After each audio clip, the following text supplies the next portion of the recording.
Tu dinero en acción, episodio 26.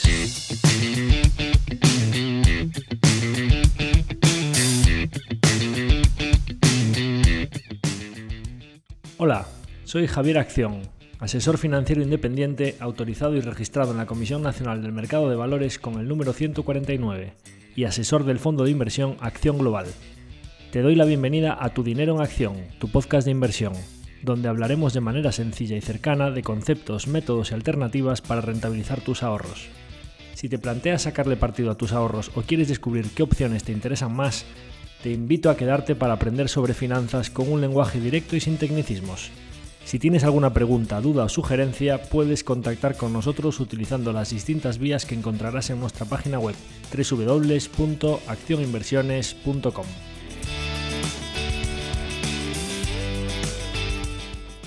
El contenido de este podcast es divulgativo. Las opiniones aquí expuestas son meramente informativas y en ningún caso suponen una recomendación de inversión. Si buscas asesoramiento financiero, debes dirigirte a cualquiera de los asesores autorizados y registrados en la Comisión Nacional del Mercado de Valores. En el episodio de hoy cumplo uno de mis sueños cuando lancé este podcast, Tu dinero en acción. Os satisfago esa ilusión que al final pues es la ilusión la que mueve todo este tipo de proyectos, y una de las ilusiones que yo tenía era poder traeros aquí a uno de los empresarios que comandan una de las empresas en las que nosotros invertimos, ¿no? Quizá, como siempre me habéis escuchado, me gusta mucho todo esto de acercar lo máximo posible a los ahorradores de los inversores finales, es decir, los que generamos con nuestro ahorro los excedentes que se invierten, y poner los mínimos intermediarios posibles entre los empresarios o quien toma esas decisiones, y que veáis muy claramente dónde y de qué manera se están invirtiendo directamente vuestros ahorros con los mínimos intermediarios posibles, ¿no? Y creo que hoy aquí cumplimos ese objetivo. Me gustaría que escuchaseis a continuación a una de estas personas que toma estas decisiones, y bueno, pues no podía ser de otra manera. Me gustaría que en el futuro ojalá podamos traer a más empresarios y a más directores financieros de las empresas en las que invertimos, pero no podía ser de otra manera que empezar con NBI Bearings. NBI, como los que sabéis, me sigáis desde hace tiempo, que conozcáis podcast o que conozcáis el fondo de inversión Acción Global, pues es una compañía que lleva con nosotros ya más de 4 años en cartera. Invertimos la primera vez en abril de 2018, y bueno, pues es una compañía que a priori, pues aparte de ser muy poco líquida, porque es una compañía pequeñita y que hay pocas acciones en circulación,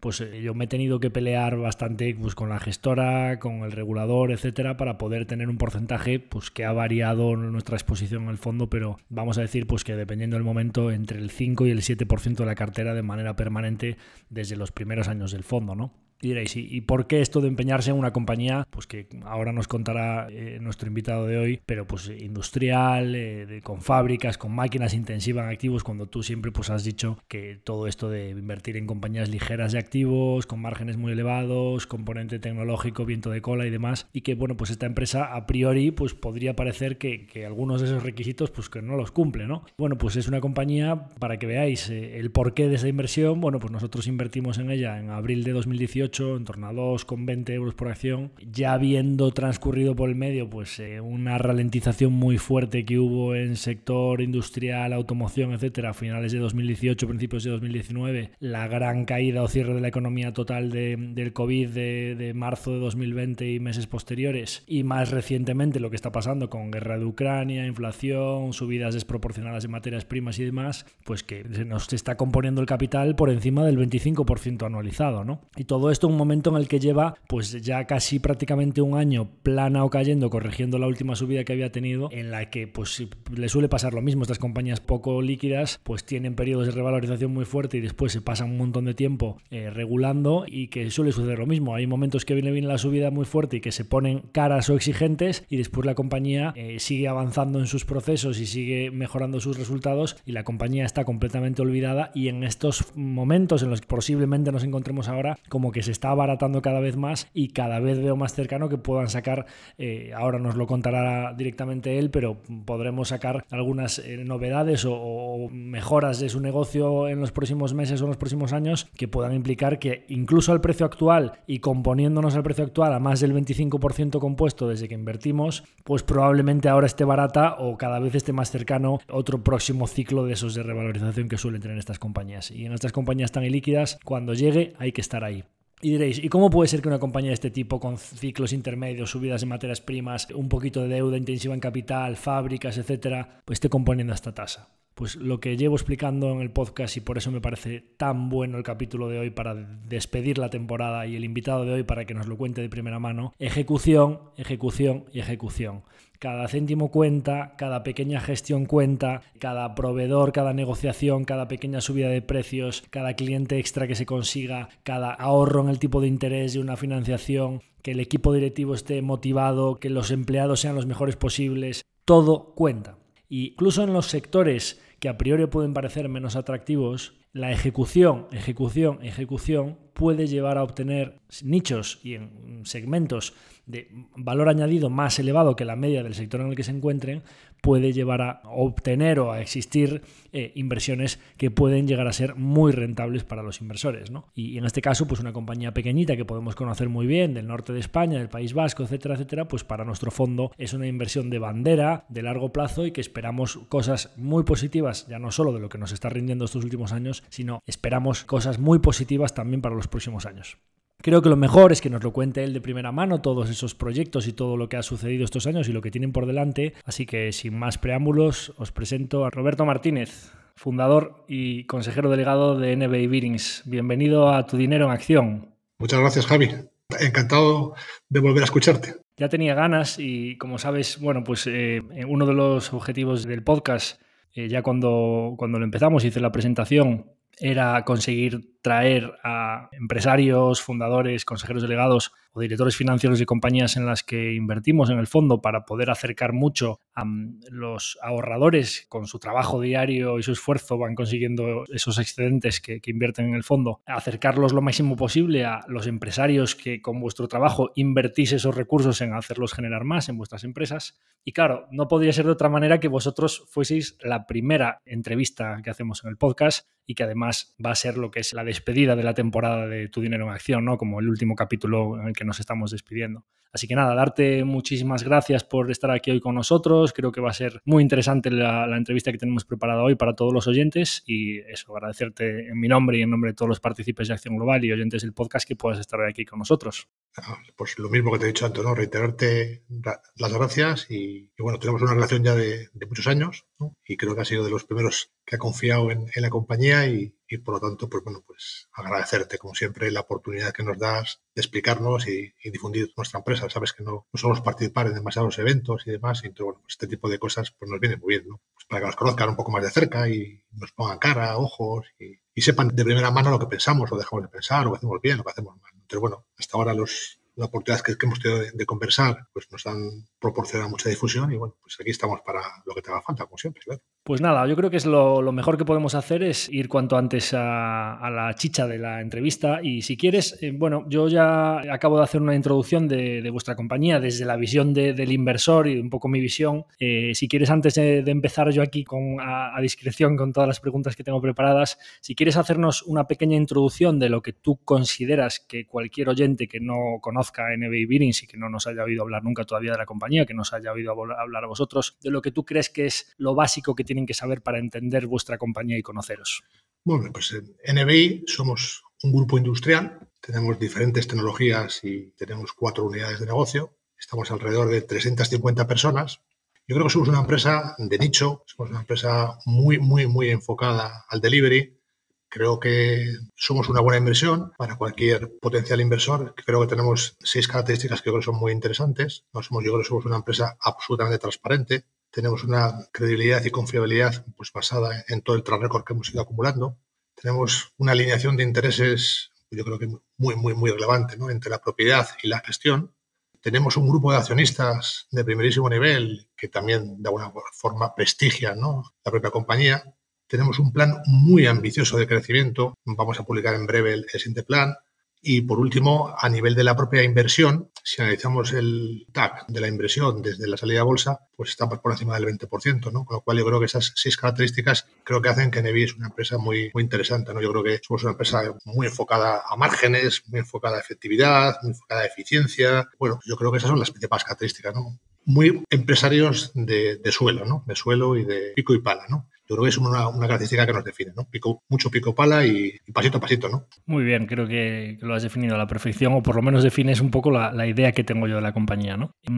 Es verdad que vosotros tenéis otras divisiones y hablaremos después de ellas, pero quizá el producto por el que más se os conoce y que yo también creo que es vuestro foco, porque es un producto de más valor añadido y de mayores márgenes y con una barrera de entrada que es la homologación, que es un proceso largo para poder entrar, pero que eso se constituye también después en una barrera de salida, porque una vez que entras en un conjunto o en un producto más complejo, un elevador, un ascensor, un reductor, etcétera, pues cuesta que te saquen de ahí y tienes unas ventas recurrentes durante bastantes años, pues son los rodamientos, ¿no? Sí, correcto. ¿Cómo está el mercado de rodamientos ahora mismo? ¿Cómo estáis viendo la demanda? El mercado de rodamientos, los estudios de mercados dicen siempre, ¿no? Y yo creo que el último estudio de mercado que hemos leído están hablando de un crecimiento compuesto a 6 años por encima del 6-7%, con lo cual es un mercado en el que la demanda no está sufriendo.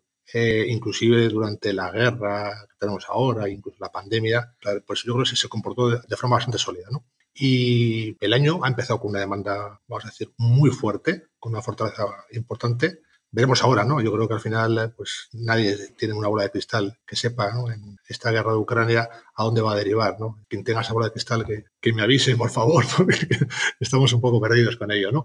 Pero sí, hasta ahora mismo la demanda en la división de rodamientos está siendo muy fuerte y la previsión que tenemos de facturación más confiable, que puede ser de aquí a julio, mantiene fortaleza. En abril ha habido una pequeña bajada, efecto de excepcionalidad de la Semana Santa, pero la cartera de pedidos confirmadas para entregar desde mayo hasta julio está siendo con un crecimiento en línea con el que presentamos en el primer trimestre, que estamos hablando de un crecimiento por encima del 25% respecto al año pasado, ¿no? Entonces, bueno, de momento la demanda en rodamientos no da síntomas de flaqueza, aunque nosotros estamos un poco expectantes a ver la evolución del impacto de la guerra, ¿no? Muy bien, y en cuanto al mercado total de rodamientos, vosotros siempre comentabais en las presentaciones y de hecho pues los informes que hay por ahí independientes, tanto los que se pueden adquirir gratuitamente como algunos de pago a los que hemos tenido también acceso, que son más completos, hablan normalmente, o recuerdo yo, por lo menos cuando hice el análisis inicial de la compañía, de un tamaño TAM, lo que se llama Total Addressable Market de rodamientos, de unos 85 billion en dólares, ¿no? Correcto. Pero claro, esto incluye muchos rodamientos de menor valor añadido y de calidades, pues tiradas muy grandes y calidades no tan altísima calidad como lo que hacéis vosotros, y para vosotros al final os centráis, para el que no lo sepa, que no lo hemos dicho en la introducción, en tiradas más reducidas, tiradas medias y bajas y de muy alta calidad, ¿no? Entonces, vosotros tenéis una estimación del tipo de rodamientos, de la calidad que vosotros vendéis y en las tiradas y los tamaños que vosotros vendéis, de cuál sería ese TAM o a qué mercado potencial de esos 80 billion que hablamos, cuánto sí que es dirigible para vosotros. Sí, mira, nosotros solamente con los consumos que tenemos, nosotros dentro de nuestra sistemática comercial, pues como todos, cada empresa tiene su propia sistemática, ¿no? Pero bueno, nosotros tenemos un campo que es el consumo estratégico identificado en cada uno de los clientes con los que tenemos relación. Entonces ya solamente con el consumo identificado de los clientes que tenemos identificado, pues estamos hablando más de 3.000, 4.000 millones de euros, un rango alto ya solamente con los clientes que tenemos identificados. Evidentemente no tenemos identificados todos los clientes, ¿no? Pero haciéndolo a la inversa, ¿no? Si cojo los 80.000, 90.000 millones del total, le quito la mitad, que puede ser auto, me quedan 45, pues perfectamente un tercio de ese total es un mercado target para nosotros, con lo cual volvemos a lo mismo, ¿no? Si 80.000 millones es un océano y nosotros somos una gota, pues 15.000 millones es un océano y nosotros somos una gota. Es decir, que no tenemos un problema, creo yo, de tamaño de mercado objetivo, más bien al contrario. Lo que tenemos pues es que mejorar nuestro performance en las ventas y acelerar nuestro crecimiento aún más de lo que estamos haciendo, ¿no? Pero no es un problema de tamaño en absoluto, ¿no?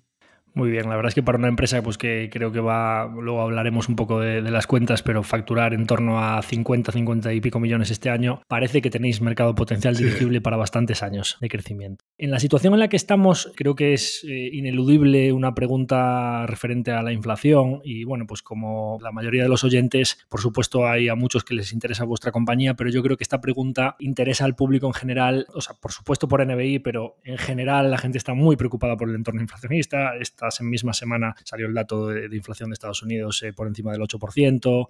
el norte de Europa hay países que están cerca del 10, España está sacando datos también bastante elevados. Entonces, en este entorno de subidas de materias primas que repercuten en la subida en el sector primario, que repercuten en los alimentos, subidas de costes energéticos, el gas, la luz, etcétera, etcétera. Claro, vosotros sois una compañía pues que al final necesita importar acero, que necesita quemar gas natural para fundir el acero que utilizáis para las piezas en Rumanía, que necesitáis consumir bastante corriente eléctrica en la fábrica de Kendo en Álava.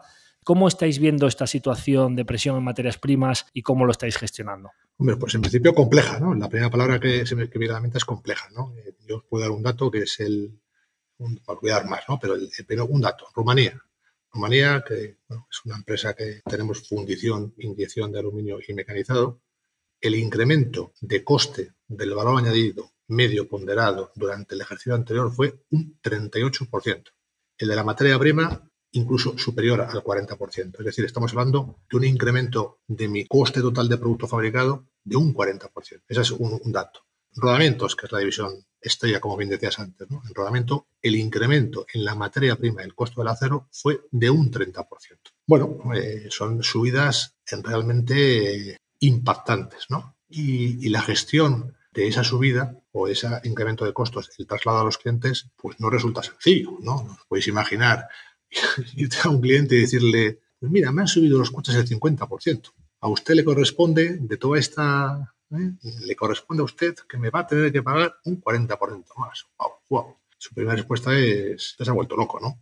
Entonces, yo distinguiría ahí 3 actividades. Vamos, yo diría, por un lado, rodamientos, por otro lado, Rumanía y por otro lado, el resto.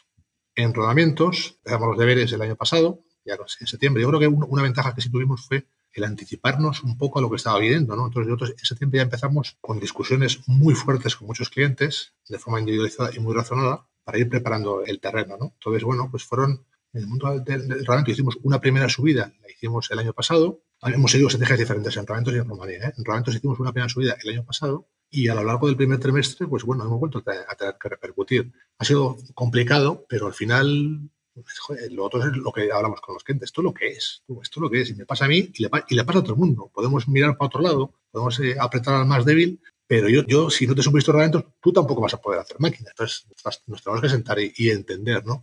Ha sido complicado, ¿no? Pero lo más complicado ha sido, pero bueno, en rodamientos los márgenes yo me atrevo a decir que no solamente no han bajado. Ya lo digo en valor absoluto, en euros, en porcentaje, que eso es todavía más dificultad, ¿no? Una cosa es repercutir un incremento de costes en euros, otra cosa es intentar mantener márgenes, ¿no? Porque si tu PVP, si tu materia prima sube, por decir en rodamiento, ¿no? El rodamiento puede ser la mitad materia prima. Si sube un 30% la materia prima, no es lo mismo sería sobre 100, sería subir el 15% de tu precio de venta, ¿no? Entonces, bueno, la gracia está en intentar subir algo más del 15%, ¿no? Entonces, yo creo que en rodamientos, pues bueno, pues las cosas van razonablemente bien en cuanto a las subidas de precios. Ha habido quejas y demás, pero bueno, yo creo que han sido o menos gravoso o menos difícil de lo que pensábamos, ¿no? Donde sí creo que ha sido más difícil y creo que tenemos más mérito es en Rumanía, ¿no? Rumanía es la primera inversión del grupo en el sector auto.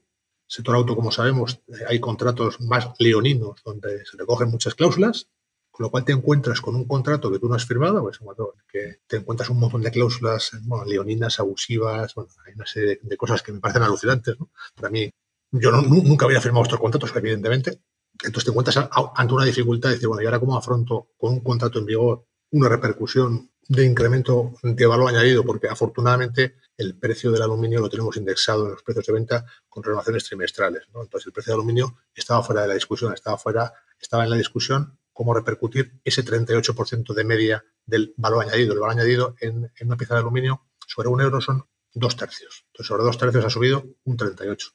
Bueno, pues eso no es fácil repercutirlo a ninguno, pero en auto yo creo que es ciencia ficción. Y sin embargo, empezamos en septiembre, reuniones muy duras. Yo recuerdo la primera reunión en final de septiembre. Nuestro principal cliente representa el 35% de la facturación. Recibe la buena nueva, ¿no?, de que tenemos que negociar precios y su primera respuesta es, pues vamos a cerrar la planta. Somos vuestro principal cliente y no vais a subir ni €1. Bueno, pues hemos empezado bien, ¿no? hemos empezado bien, ¿no? Y bueno, y así fueron las 5 primeras reuniones con los clientes, fueron así. Pero bueno, básicamente nosotros teníamos datos, teníamos razones, habíamos hecho yo diría muy bien nuestro estudio de eficiencia, nuestro estudio de costes, salimos al mercado, preguntamos en China, preguntamos en India, vimos nuestro posicionamiento en precios y dijimos, esto es posible y esto hay que hacer, ¿no? Y lejos de arrugarnos, pues bueno, hemos seguido dando la matraca, de tal manera que ese cliente, que es mi principal cliente, empezó diciendo que me iba a cerrar. Hemos cerrado la negociación con él, la definitiva la hemos cerrado hace 3 semanas y acabó la reunión dándonos las gracias por la profesionalidad, por todas las mejoras que ha visto en todo este proceso, por la transparencia, por la cantidad de información que le hemos dado. Evidentemente no conseguimos todo nuestro objetivo, pero sí un 75% de nuestro objetivo, ¿no? Y eso es lo que hace, y eso sumado todos los clientes que hemos ido sumando al carro. Entonces, yo te diría, en Rumanía, del 100% de nuestra facturación, pues el 85% está ya acordada a precios razonables. A los precios que nos hubiera gustado, hombre, tampoco hemos conseguido el 100%, ¿no? Pero sí hemos conseguido unos incrementos absolutamente razonables. Entonces, bueno, pues yo te diría, Rumanía ha sido una labor con cada cliente, pues si tenemos 5 clientes principales, con cada cliente habremos tenido no menos 10, 15 reuniones presenciales y telefónicas y Teams y puñetas, pero vamos a desglose máximo de una cuenta telefónica de una tasa. Bueno, en eso somos buenos, quiero decir, entonces íbamos con un montón de argumentos, un montón de datos, por ahí no podían. Entonces, cuando vieron ya la sexta, séptima reunión que no podían, pues pasaron su estrategia en yo soy el más grande. Como yo soy el más grande, tú tienes que agachar. Vale, pues esa funciona, ¿no? Es decir, y amenazas, ¿no? De, joder, tengo un contrato, digo, sí, tienes un contrato, pero yo soy el proveedor, joder, no sé, si me quieres cerrar, me cerrarás, pero yo por ahí no voy a pasar, ¿no? Entonces, bueno, en Rumanía hemos conseguido repercutir, en Rodamentos hemos conseguido repercutir y en el resto ha sido más sencillo. El resto de plantas que tenemos en España hemos conseguido repercutir, ¿no? De hecho, yo creo que se ve, ¿no? En los resultados del primer trimestre, si miramos un poco los márgenes EBITDA, ¿no? El margen EBITDA del último trimestre del año pasado fue un 11% y el EBITDA acumulado del año pasado fue un 15%. Como saben, nuestro objetivo es el 20%, es un objetivo filosófico nuestro, ¿no? El movernos en cifras próximas al 20%, ¿no? Y sin embargo, ya en el primer trimestre, pues ya has visto que no hemos recuperado el 20%, pero vamos camino, ¿no? Entonces, bueno, pues creo que esa es la forma, ¿no? No, es que yo creo que hay formas de datos, análisis, perseverancia. Yo siempre digo al equipo, ¿no? Es mejor ponerse rojo una vez que no estar mendigando todo el año, ¿no? Entonces, bueno, nos hemos puesto rojos, creo que el equipo ha respondido fantásticamente y yo diría que esa parte de la gestión estamos muy satisfechos, ¿no? Con la repercusión de los precios a los clientes, ¿no? Muy bien, ya en tu respuesta tan detallada me has respondido mis próximas 2 preguntas, porque claro, una de ellas, la siguiente era, bueno, quiero hacer una aclaración sobre una de las cosas que ha dicho Roberto para que se entienda mejor el porqué de la dependencia. Claro, alguien podría decir, caray, pues tener una dependencia de un cliente solo con un 35%, y él dice, esos contratos no los habíamos firmado nosotros. Voy a hacer una aclaración para que el que no conozca la historia de NBI. Sí. Cuando habla Roberto de Rumanía, se refiere a una compañía que ellos adquirieron que tiene sus principales fábricas en Rumanía, que se llamaba Turnători Iberica. ¿Por qué Ibérica? Porque era una compañía que, aunque tenía sus plantas productivas en Rumanía para aprovechar los mejores costes laborales que existían allí, porque en un sector tan competitivo como la automoción necesitas tener unos costes laborales bajos para poder ser competitivo y suministrar a las grandes fábricas de automóviles que hay en Europa. Y ellos compraron una compañía que tenía sus fábricas allí, pero se llama Turnători Iberica, o se llamaba, porque ahora se llama NBI Oradea, ¿no? Sí, NBI Industrial Oradea. Sí. NBI Industrial Oradea, pues era una compañía que se llamaba Turnători Iberica porque era de empresarios del País Vasco que se habían ido a emprender, a crecer allí, a montar las fábricas en Rumanía. Entonces, a eso es a lo que Roberto se refiere con que ellos no habían firmado esos contratos, porque cuando compraron la compañía se encontraron esos contratos ya firmados, y es de NBI Industrial Oradea en la que tienen un cliente que tiene una dependencia del 35%, no sobre el conjunto de NBI. Sobre el conjunto de NBI, ese cliente representa un 11%. Exactamente, correcto. Un 11%. O sea, nosotros no tenemos ningún cliente. Yo creo que en el caso ese tenemos una concentración del 30%, 35% de ese cliente en la facturación de Oradea, pero en el monoto global representa un 10%. Y en el plan de desarrollo de la empresa de Oradea, pues ese cliente va a estar congelado. Claro. Y vamos a crecer y vamos a diversificar mucho. Ya tenemos hecho el plan y será la siguiente sorpresa que tenemos que lanzar al mercado, ¿no? Entonces, bueno, pues una de las preguntas que tenía, que ya me las he respondido parcialmente, pero quiero hacer hincapié en el tema de los márgenes EBITDA. Bueno, pues por dar algunos datos un poco de cómo venía NBI en el último trimestre del año pasado, que fue quizá, el año no venía con márgenes tan reducidos, pero es como que a finales de 2021 suben muy rápidamente los costes y no consigues todavía repercutir rápidamente los precios en los clientes, y es un poco cuando viene el impacto más fuerte, ¿no? NBI es una compañía que está comentando Roberto que tiene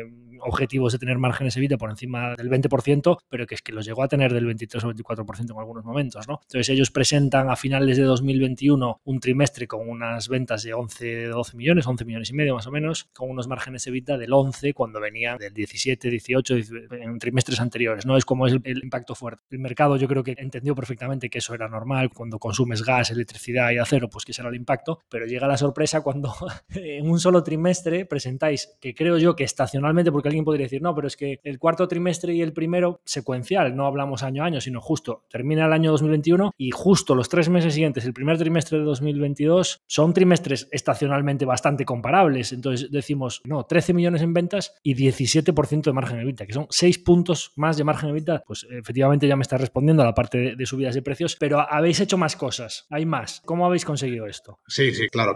Hay más. Lo primero por explicar el último trimestre. En el último trimestre, gas y la electricidad, el costo de gas y electricidad, que en Rumanía representó el año pasado 1 millón de euros, este año va a representar de 2,5 a 3 millones de euros.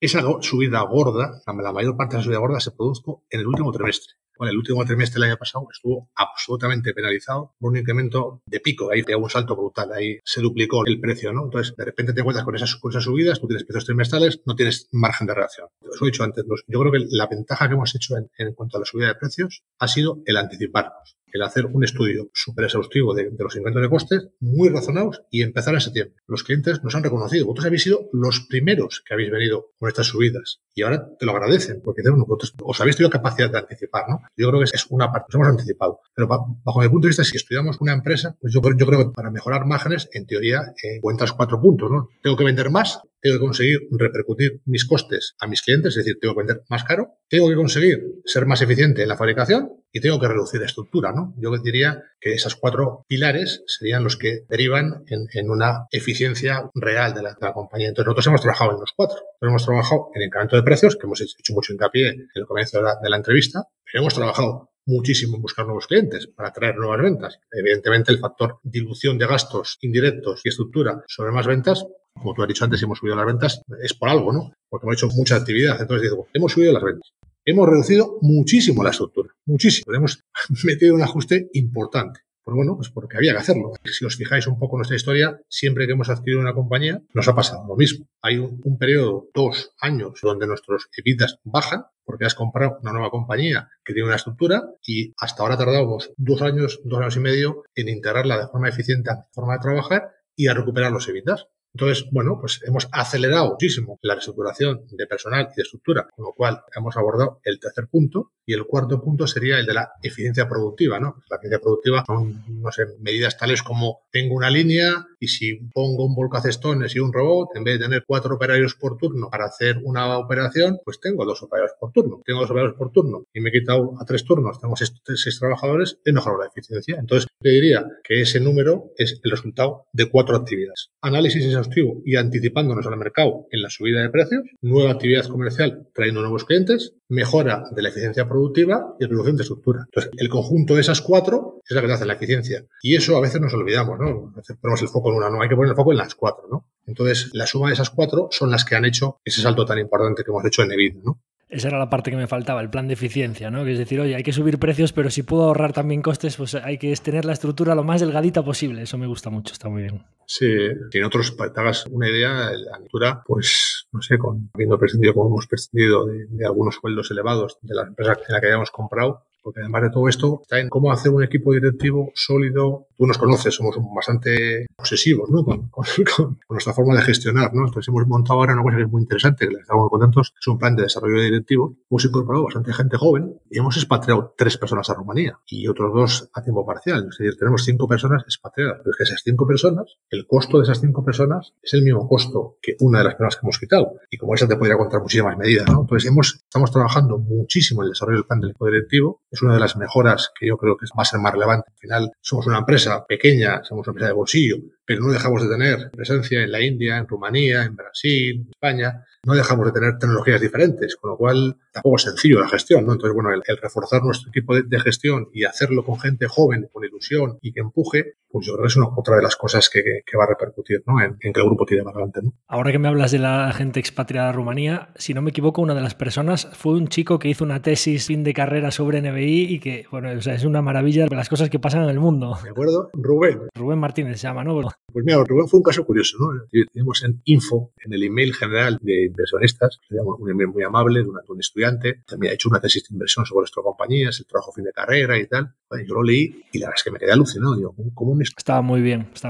Como un estudiante, solo con información pública, porque no se había dirigido a la compañía, había conseguido armar esa presentación. Automáticamente, según lo recibo, un email, Rubén, muchas gracias, estaría encantado en invitarte a conocernos, invitarte a comer y darte las gracias. Pues le invité directamente, vino, parecía una persona qué maravilla, extraordinaria y bueno, pues me gustó mucho. Al principio en Rumanía, porque ahí no sé qué parte de la historia conocen los partícipes, ¿no? Nosotros en Rumanía, como dices tú, lo habíamos comparado en octubre hace 2 años. Entonces, bueno, yo estuve 9 meses en Rumanía haciendo un diagnóstico con mucho pico y pala, muchísimo esfuerzo, y ya cuando hicimos el diagnóstico de que hacía falta, pues yo me acuerdo, estaba en noviembre, yo lo había conocido en julio y me acordé de él. Entonces, sin más, le puse un mensaje, digo, mira, estoy buscando esto, indirectamente, porque él acaba ya de empezar a trabajar y estaba en el mundo financiero, que es en principio a él lo que le gustaba, y quiero hacer un equipo nuevo directivo, quiero formarlo en Rumanía, nos vamos a involucrar mucho y demás. ¿Y cómo lo ves? Y bueno, digo, ¿conoces a algún amigo que nos pueda también interesar? Y tal, bueno, nos presentó a una persona más, con la persona que nos presentó llegamos a un acuerdo y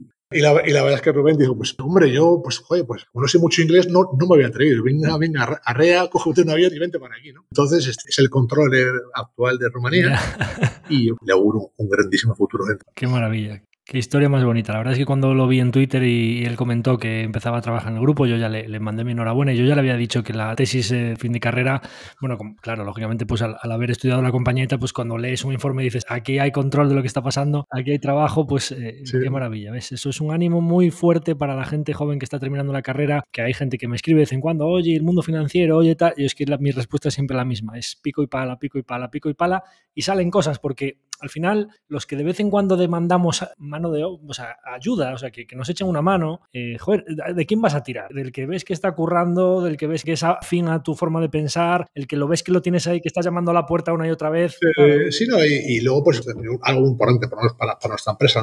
Yo soy un disfrutón del trabajo y me gusta rodearme de disfrutones de trabajo y sobre todo me gusta rodearme de buenas personas y humildes, ¿no? Entonces, claro, además del conocimiento, pues la historia personal de Rubén, pues yo me sentí muy identificado con él, una persona humilde, una persona muy trabajadora y la verdad es que estoy encantado.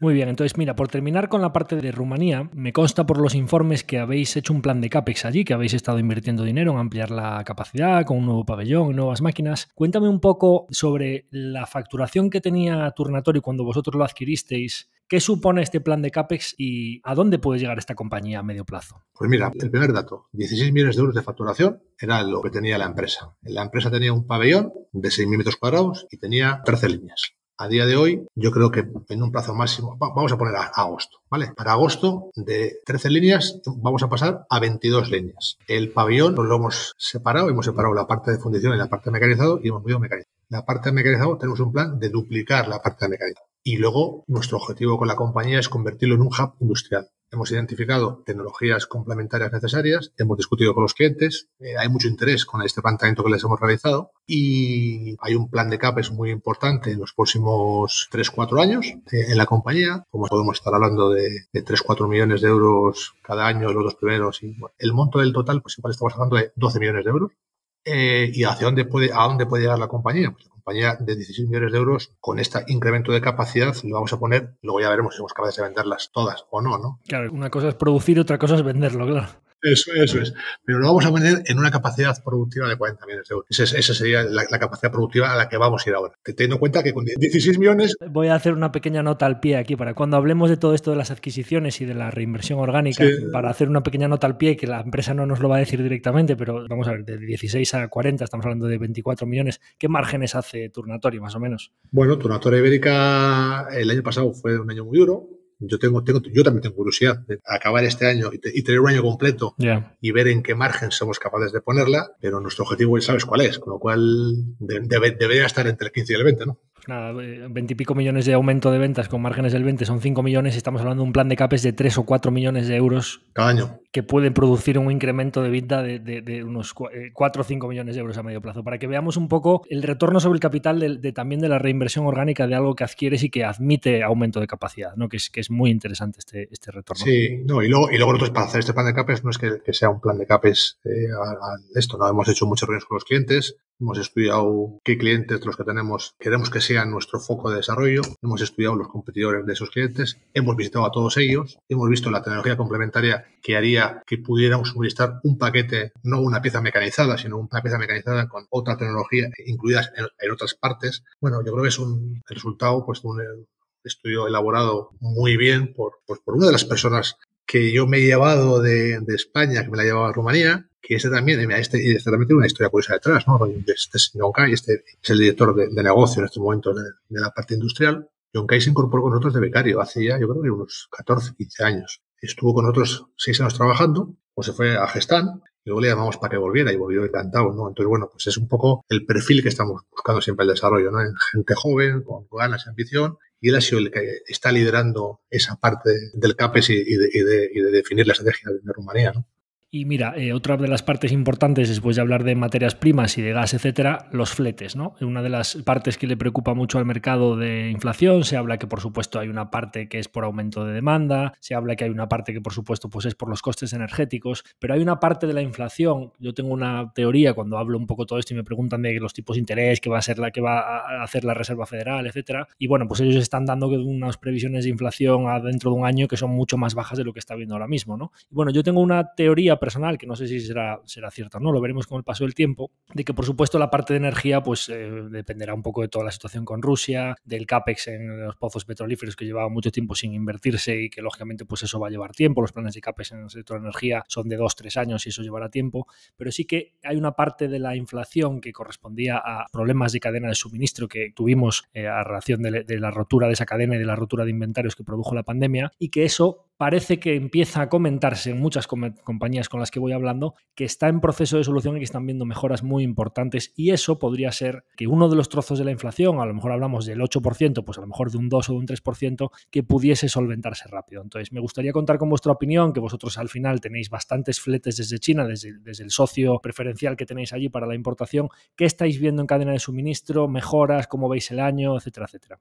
Yo creo que tanto el año pasado como nosotros en cadena de suministro no hemos tenido desabastecimiento, es decir, se han alargado los plazos, pero no hemos padecido realmente un problema de suministro, afortunadamente. Los fletes, el incremento de fletes, o sea, nosotros hemos hecho el cálculo sobre el PVP, ya no sobre el coste, sobre el PVP de venta del rodamiento, el incremento en los fletes en PVP representa un 6%, que es una barbaridad. Se han multiplicado por 7 los fletes. Es una auténtica atrocidad. Antes era factible, en caso de urgencia, traerte cosas por avión y aún así no perdías dinero. Ahora es inviable traer por avión y palmas de todas. Con lo cual, lo que dices tú de que se va a solucionar, yo en la cadena de suministro en cuanto a la entrega, creo que sí, creo que se va normalizando, pero nosotros los fletes no lo vemos todavía. Todavía no lo vemos. Nosotros en los fletes siguen estando, yo jamás he visto estos niveles. Entonces, todavía a día de hoy, el 6% de incremento de PVP en el rodamiento es debido al flete. El 6%, es que es una barbaridad. Un contenedor te podría costar, no sé, 2.000 euros o 2.000 dólares y tal, te puede costar 7.000, 8.000. Con lo cual, yo todavía, esa parte del flete, todavía nosotros no la vemos. O sea, sí vemos una mejora en la cadena de suministro, pero bueno, también vemos una tendencia de mucha preocupación en Europa, ¿no? En Europa, los principales clientes, que muchos de ellos, como sabemos todos, ¿no? Traían muchas piezas fabricadas y componentes de China, pues empiezas a verles preocupados, empiezas a verles una vocación, no de traer su compra, pero sí de buscar un backup, ¿no? Sí de decir, pues igual al chino le doy un 70 y me tengo que buscar aquí en Europa que me haga el 30, ¿no? Pero es que en Europa, joder, la cadena de suministro es como un bosque, ¿no? La creas en 20 años y la destruyes en uno. Y es que Europa ha destruido mucha cadena de suministro. Pues yo creo que ahora en Europa, en la cadena de suministro, pues igual hay falta de capacidad para esta nueva sensación de mercado donde todo el mundo empieza a pensar, quiero mantener al chino porque es muy barato, pero igual tengo que tener un europeo, ¿no? Yo creo que ahí juega un papel, para nosotros eso es una ventaja brutal, o sea, que la gente se plantee el departamento, pero de alguna forma pone en valor nuestra planta de Oquendo, ¿no? Nuestra planta de Oquendo, que es la de rodamientos, que es la inversión que más nos está costando de todas de largo rentabilizar. Esta situación en la que los clientes empiezan a ver la necesidad de traer cosas fabricadas en Europa nos abre muchas puertas, ¿no? Y el resto de plantas, por supuesto, en Rumanía igual. Pues Clientes que antes tenemos un cliente, por ejemplo, que consume en pieza de aluminio 20 millones de euros, de los cuales el 65% lo trae de China. Y ahora quieren que eso trae de China, por lo menos un 20% o 10% tener un doble suministro. Bueno, pues ahí hay muchas oportunidades, ¿no? Entonces, nosotros la cadena de suministro, en cuanto a suministro de nuestras plantas, no se ha visto interrumpida. El flete sí se ha visto afectado muy notablemente. Y la cadena de suministro de nuestros clientes, pues parece que quiere entrar para aquí, con lo cual es una ventaja, ¿no? Sí. ¿Y vosotros veis que las medidas que estáis tomando en subidas de precios, tanto repercutiendo gas, fletes, etcétera, esas subidas de precios están pactadas a un plazo suficiente como para que si luego se os normalice la situación de costes, eso pueda iros a margen? Ya hablamos a más 1 o 2 años vista. Hombre, no me atrevo a pensar qué es lo que va a pasar. No, yo, por supuesto, los precios son los precios. No tienen. Yo estoy más preocupado por lo contrario. Es decir, es el agua a mi favor, pero hay un lado que pudiera en mi contra, ¿no? El gas sigue subiendo y, joder, después de haber hecho una subida de esta magnitud, no creo que sea fácil, ¿no? Yo, otra anécdota, yo tenía otro cliente que estábamos en noviembre con una subida muy importante, ni loco, solo a la mitad. Y, bueno, la mitad ahora y la mitad en abril. Ni loco. Bueno, pues ya llegará abril, pero en abril te vamos a subir. Llega abril y le decimos, toca la subida. Oh, y nosotros pensamos, bueno, además, bueno, se había llamado de todo menos guapo. Y digo, va a decir, no, además le dije, bueno, empieza la subida del 1 de abril, estamos en marzo, digo, vamos a verte y vamos a hablar, pero bueno, esto es innegociable. Y contesta, no vengáis. Pero por favor, durante este año no volvéis a hablarme de precios.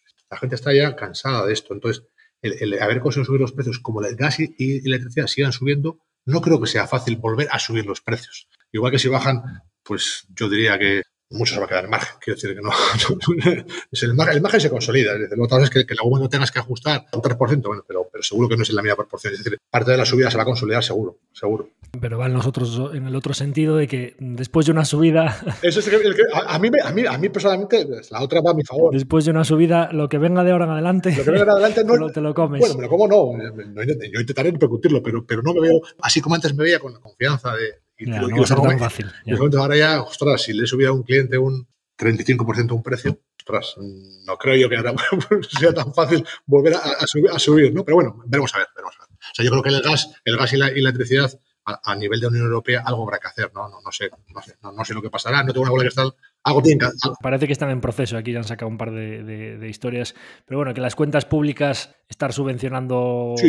Bueno, pues una temporada sí, pero bueno, que sabemos que esas medidas de estar subvencionando la electricidad y la luz... Eso, subvencionar es repartir el gasto entre los demás, ¿no? Exactamente. Al final lo vamos a pagar, bueno, ya sabemos quiénes lo vamos a pagar. Todos. Efectivamente, todos o los que podamos. O una parte. Bueno, a lo nuestro. Vamos a intentar barrer nuestra casa antes de hablar de la... Sí, no, eso seguro, no hay más. Mira, me acabas de hablar ahora de un poco de la fábrica de Oquendo. Justo me vas anticipando la siguiente pregunta que te iba a hacer, ¿no? Es verdad que quizá pues quien haya seguido la compañía desde hace varios años, es un hecho, y vosotros mismos lo decís en vuestros informes, que es quizá de vuestros planes lo que más se ha retrasado, con mucha diferencia. También es verdad que con una pandemia por medio, etcétera, pero incluso sacando la pandemia ya era una fábrica que venía con bastante retraso, no en la puesta en funcionamiento de la fábrica, sino lo que es las homologaciones, que son procesos largos, ¿no? Entonces, ¿cómo está el proceso de homologaciones y qué pipeline veis vosotros de que la fábrica de Oquendo, si yo recuerdo mal, cuando yo fui a veros y hablé un poco con el jefe de producción y me contó un poco la capacidad que teníais ahí, yo quiero recordar que era una fábrica que a pleno rendimiento pues podría facturar en torno a 10 o 12 millones de euros, ¿no?, de ventas a un solo turno de 8 horas. ¿Cómo veis el ramp-up de producción de los próximos 2-3 años para Oquendo? Primero, una matización. Yo creo que no había excusa ni pandemia ni gaitas. Nosotros lo hemos hecho mal. O sea, lo hemos hecho mal. Lo hemos hecho mal porque no puede ser que tardemos tanto tiempo en arrancar una fábrica, ¿no? Nuestra historia no veníamos de tardar tanto tiempo en montar una fábrica. Eso no admite excusas. La cadena, ahí tuvimos problemas, como dices tú, en el proceso de homologaciones y en la cadena de suministro, porque nos hemos puesto a fabricar una nueva gama de armamentos y el desarrollo de la cadena de suministro. Nosotros, como sabes, tenemos la peculiaridad, ¿no? Queremos comprar barato, preciso y tirar muy pequeñas. Claro, tirar muy pequeñas no es sencillo, ¿no? Entonces estamos siguiendo un cambio de estrategia, integrándonos con pequeños fabricantes para poder mejorar nuestra gana sobre eso, ¿no? Pero bueno, eso fue en cuanto a la fábrica. La fábrica se nos juntó todo, ¿no? Las máquinas que nos vinieron de un fabricante europeo tuvimos que devolverlas enteras porque venían mal, muchas cosas. Todo lo que nos podía pasar mal nos pasó, pero independientemente de esto. Entonces, el proceso de homologación. El proceso de homologaciones ha empezado, por fin, ¿no? Por fin, ¿no? Muy tarde, pero ha empezado. Entonces, como vemos el PEP, nosotros este año tenemos un objetivo de fabricación, ya hemos sido capaces de colocar todo el producto en el mercado, de 800.000 euros, ¿vale? Entonces, este año tenemos un objetivo de 800.000 euros. A lo largo de este ejercicio vamos a sacar un plan detallado por unidad de negocio, os detallaremos todos nuestros planes, ¿no? Pero nuestro objetivo está en alcanzar el siguiente vigencia del siguiente plan. La planta de Oquendo tiene que alcanzar esos 10 millones de euros sí o sí, ¿vale? Sí o sí. Entonces, bueno, pues este año vamos a 800.000, pues a ver si de 800.000 vamos a 2 millones, y bueno, y paulatinamente hasta alcanzar la cifra que tiene la capacidad, tiene la capacidad, que es una fábrica, es una joya, fabricamos unos parámetros específicos de muchísima calidad. Es que no tenemos que impulsar, y de hecho estamos ahora antes justo en el off the record, te contaba de algún cliente, ¿no? Que durante la pandemia no ha podido venir, nos han estado haciendo auditorías virtuales sobre la planta. El impacto que tenemos es muy interesante. Ayer mismo tuvimos un acto de presentación con un centro tecnológico. Nosotros, una de las patas de crecimiento nuestro está en el I+D, invertir mucho. Tenemos ahora abiertos 4 proyectos de I+D. Tuvimos una presentación con clientes locales importantes, o algunos de nuestros colegas competidores fueron a la presentación, donde presentamos la planta de Oquendo en sociedad. Y bueno, pues el impacto que hemos transmitido pues, era muy satisfactorio, ¿no? De primerísimo nivel. Entonces, bueno, pues ahora toca pisar el acelerador. Ya no hay imposibilidad de viaje. Como te decía antes, los clientes alemanes por fin la semana que viene nos empiezan a recibir y yo creo que estamos en el camino. Cuesta la primera referencia del primer cliente. Luego ya las siguientes referencias de ese cliente son más fáciles y los competidores de ese cliente son más fáciles que el primero, ¿no? Entonces, bueno, yo creo que tenemos todavía, creo yo, un par de años de pico pala, pero vamos a recoger los frutos. Yo creo que la inversión en Oquendo es una inversión con todo el sentido del mundo. Tenemos que aprender de los errores que hemos cometido en el delivery, pero esto va a ser un pilar de crecimiento seguro. Por hacer una aclaración de la parte de Oquendo, es bastante importante en la tesis, y recordaréis uno de los vídeos que tenía yo sobre la compañía le daba bastante hincapié a la parte de Oquendo, porque claro, mientras la fábrica ha estado con procesos de prueba y test de calidad, etcétera, y cuando está con unas producciones y unas ventas todavía bajitas, pues claro, pues estás incurriendo en costes y pagando nóminas y máquinas, amortización, suministros, luz, etcétera, y con unas ventas bajas, pues eso es destructivo para los márgenes, ¿no? Como lo cual, cuando ya estás pagando los costes, tan pronto empiezan a entrar ventas, pues eso debería ser un impulso para los márgenes también bastante importante, ¿no? Sí, correcto, ¿no? O sea, una cosa es lo que aporta y suma y otra cosa es lo que deja de restar, ¿no? Entonces, bueno, la parte que deja de restar, en el momento que alcanzas el break-even de la fábrica, pues dejas de meter pérdidas en la empresa, ¿no? Y como decías tú, hay una parte de amortización muy grande que va abajo, ¿no? Y bueno, yo creo que eso va en camino. Muy bien. Había un par de cosas sobre las que quería preguntarte, que vamos a englobarlo, como son bastantes cosas, aeronáutica, Brasil, India, etcétera, voy a englobarlo en una única pregunta y háblame un poco en general. Vosotros, justo antes de COVID, que aquí podríamos hablar de lo que es la suerte en la vida también, porque hay muchas veces en las que dices, no, la ejecución es muy buena, muy trabajadores y tal, siempre hay un componente de suerte también, ¿no? Que hay que estar en el sitio adecuado, en el momento adecuado, ¿no? En el mundo laboral, a nivel personal, siempre hay un componente de suerte. Y vosotros hicisteis en vez de proceso de crecimiento vuestro, siempre habíais dicho que la parte aeronáutica era un sector de mucho valor añadido, que era muy interesante para vosotros, que son procesos de homologación largos, pero también de margen bueno y de perdurar mucho tiempo en el cliente. Y vosotros habíais hecho un par de adquisiciones para entrar en el sector aeronáutico y para entrar en India, y también abriendo una delegación en Brasil, que eran unas patas de crecimiento importantes para vosotros, y justo fueron antes de COVID, ¿no? Y claro, pues como sabemos, cuando vino la pandemia, tanto a Brasil como a India, como específicamente al sector aeronáutico, pues le impactó de lleno, ¿no? Y podríamos decir, qué pena, pues porque todo eso se podría haber probablemente, solo un año después, se podría haber hecho a un coste mucho más bajo. Bueno, imposible saberlo. ¿Cómo ves ahora mismo parte aeronáutica, la oficina de Brasil, la fábrica de India, que creo que eso también es un pilar de crecimiento importante? ¿Cómo están esas partes? Bueno, pues lo primero que decías tú, ¿no? Hay que tener suerte. Bueno, la suerte suele ser cuando coincide la preparación con la oportunidad, con lo cual no vamos a achacar nada a la mala suerte. Las compramos, con la información que teníamos entonces la podemos haber comprado, lógicamente. Entonces, la aeronáutica, el primer año fue un año dramático. Una empresa pequeña que facturaba 2 millones y medio pasa a facturar menos de 1 millón de euros. Salarios elevados, fue un año de reestructuración salvaje.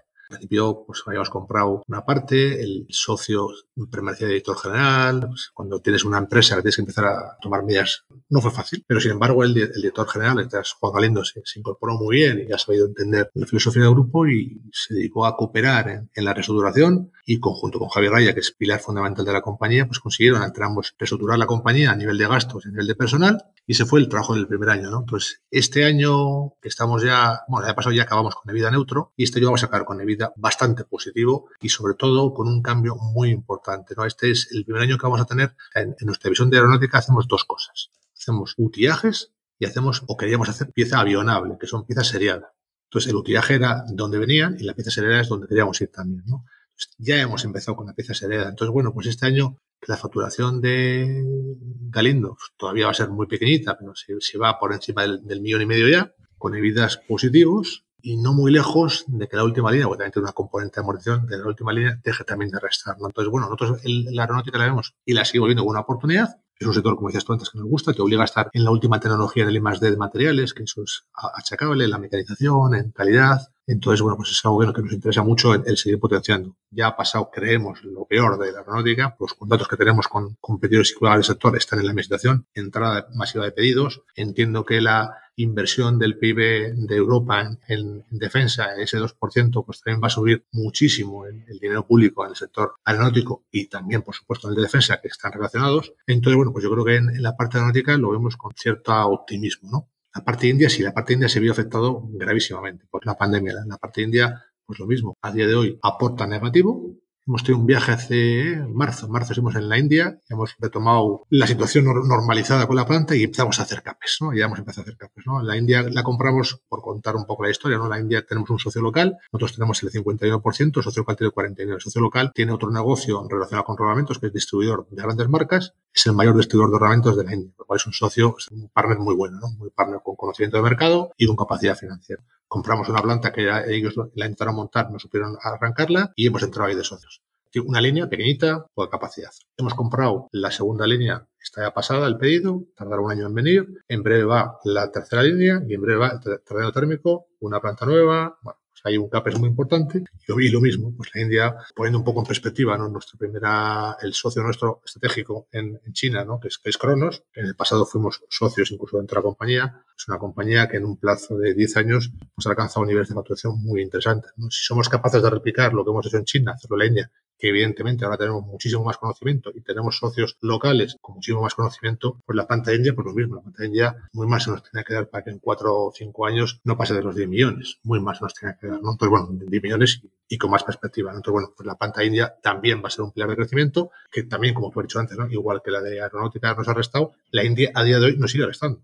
La aeronáutica ha dejado de restar, pero la India este año todavía va a restar. Y Brasil, pues Brasil fue una oficina comercial, con lo cual ahí no había mucho gasto. Minimizamos el gasto y se ha reduciendo el planteamiento inicial. Y bueno, pues Brasil es un mercado en el que tradicionalmente hemos estado presentes. Vamos consiguiendo nuevas homologaciones de clientes. Hemos conseguido estar enlistado. La mayor mina de Brasil. Estamos ya en 2 aplicaciones. Por ahí tienes que ir aplicación a aplicación en las homologaciones. Estamos ya en 2 aplicaciones listados como proveedor de rodamentos autorizado en EBI.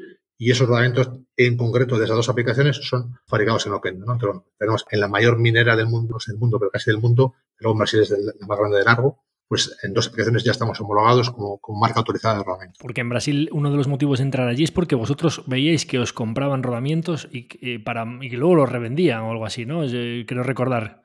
No, Brasil empezamos el año 2012, cogimos un agente y empezamos a hacer pinitos. Y Brasil era un mercado, ya como que el ser europeo, de España, nos miraban con buenos ojos, ¿no? Y entonces conseguíamos resultados aceptables, ¿no? Y de hecho, uno de los principales fabricantes de reductores del mundo, que todavía no hemos conseguido vender en Alemania, tiene una fábrica en Alemania, una en China y una en Brasil.